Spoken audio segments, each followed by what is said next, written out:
Friends, என்ன திமிருங்கிறீங்க?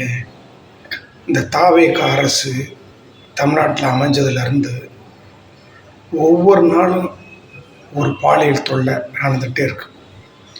அது 3 வயசு குழந்தையிலேருந்து 85 வயசு பாட்டி வர யாரையும் விட மாட்டேங்கிறாங்க.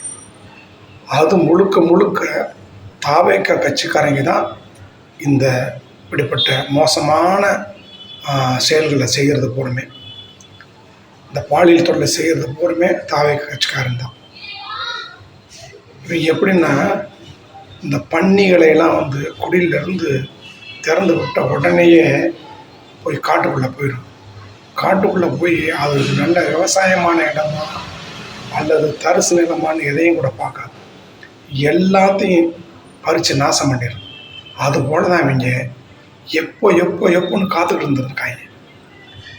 அதுவும் விஜயோட அரசு அமைஞ்ச உடனேயே அப்படியே தான் தோன்றித்தரமாக தமிழ்நாட்டு பெண்களெல்லாம் அவனுக்கு என்னமோ நேர்ந்து விட்டது மாதிரி, போக போட்டது மாதிரி என்னென்ன அட்டுழியமாக அந்த அளவுக்கு அட்டுழியம் பண்ணுறாங்க.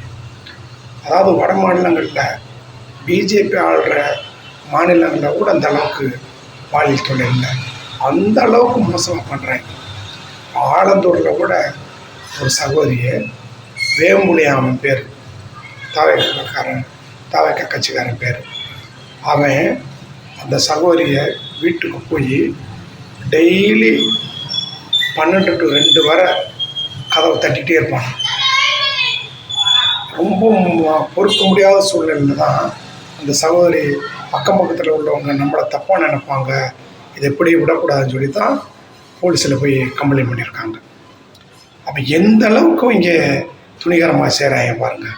இந்த சேலத்தில் ஒருத்தன் அந்த ஆள் மளிகை கடை வச்சுருந்துருக்கான், அவனும் தாவேகக்காரன் தான். அவன் 50 பெண்களுக்கு மேலே பாலியல் வன்புணர்வு செஞ்சு அவங்கள வீடியோவும் எடுத்து வச்சு மிரட்டி அவனோட நண்பர்களுக்கும் விருந்தாகியிருக்கான். அப்போ எந்த அளவுக்கு இங்கே ஒரு தமிழ்நாட்டு பெண்களை போக பொருளாக இவங்க பார்த்துருக்காங்க பாருங்கள். தலைவன் எப்படியோ அப்படித்தாங்க அந்த தொண்டனுங்க இருப்பாங்க. திரு விஜய் அவர்கள் செய்கிற தவறை அவரே நார்மலைஸ் பண்ணிட்டு போகிற போது அந்த தொண்டருக்கு அதே மாதிரி தானே வருவாங்க.